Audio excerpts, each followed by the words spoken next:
Hello and welcome back. This is the third video in the jewelry box making series. I wanted to step back and show how I cut the parts out of a single blank. So I'm cutting a side piece now. You can see it's butting up against a block. And then I remove the block and I cut the longer front and back pieces. And that's what allows the repetitive cuts of parts out of a long single blank. I'm going to show that again with some curly maple, just so you have an idea. Now, these will be, the first cuts will be the long front and back parts.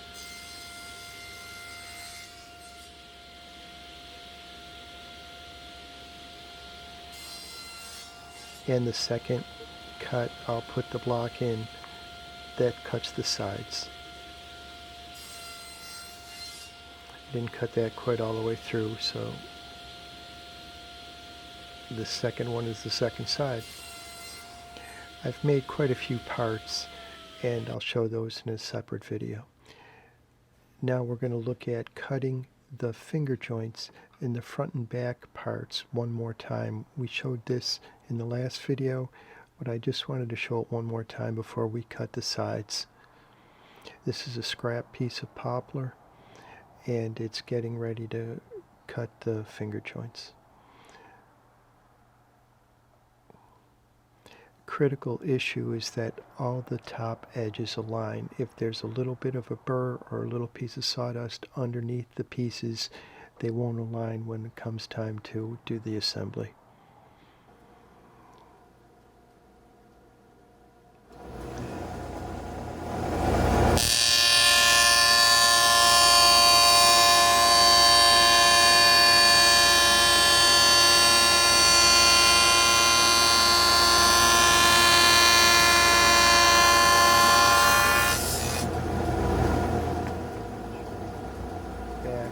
Finger joints for that corner, and coming up next we'll be doing the finger joints in the sides.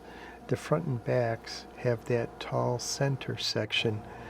These are the sides. You can see that center section gets cut away, so we're removing much more wood in the side cuts.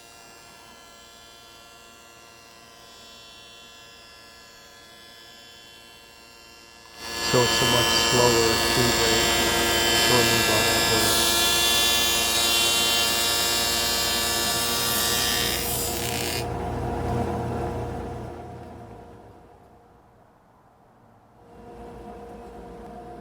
wood. To show it one more time. This is the back corner of the side pieces. You can see on the right hand side of the screen that the first cut was already made.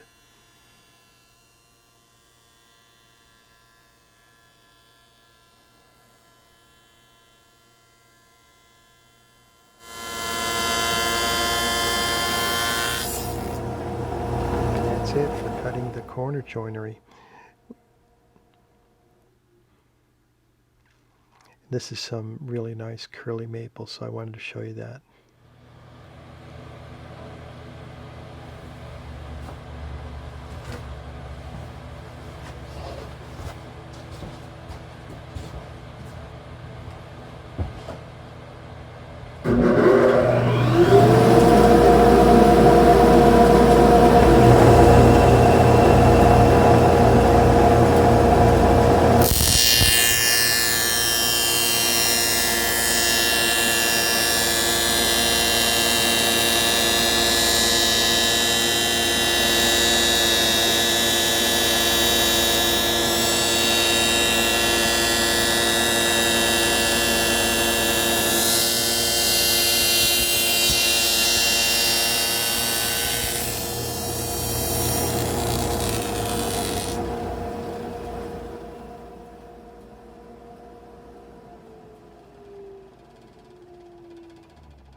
The point of this part of the video is to show cutting the groove in the fronts and sides and backs for the bottom panel.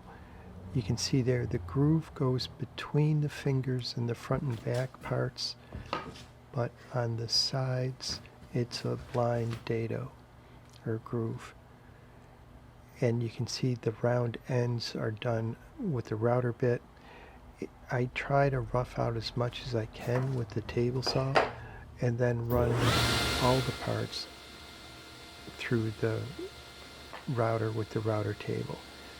And so this is cutting the groove with an 1/8 inch wide table saw blade for a front or back piece.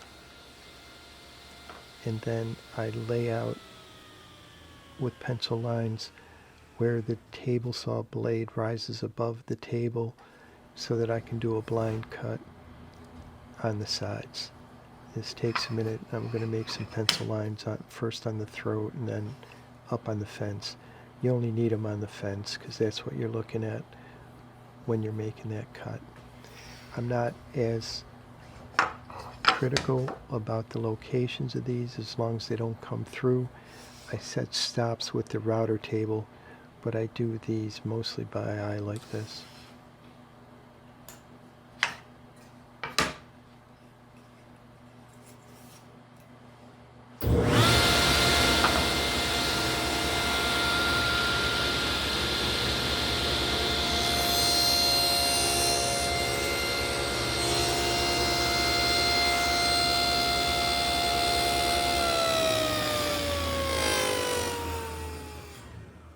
And then it's over to the router table.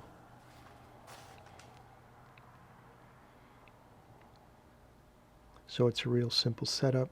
I use a 3/16 inch diameter carbide router bit. I've tried doing it with the 1/8 inch diameters and they just snap too easily. And I like the extra tongue thickness that I get with the 3/16. Trying to show the angle of the carbide in there. And now taking a few minutes but to show up setting the blocks for the start and stop cut on the sides. They actually get moved back quite a bit, but I get there eventually.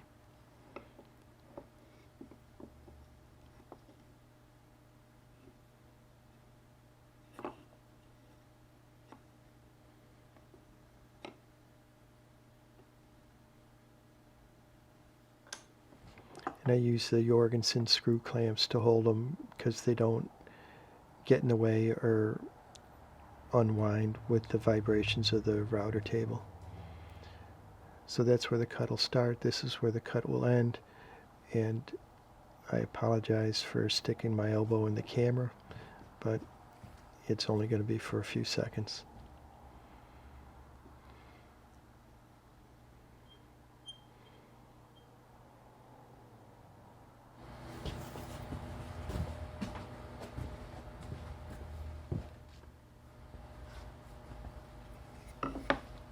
And here's the cut.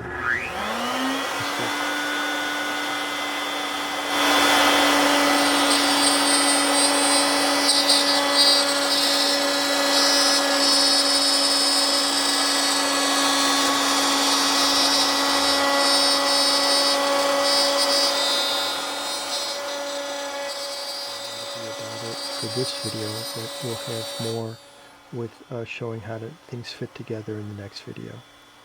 Thank you.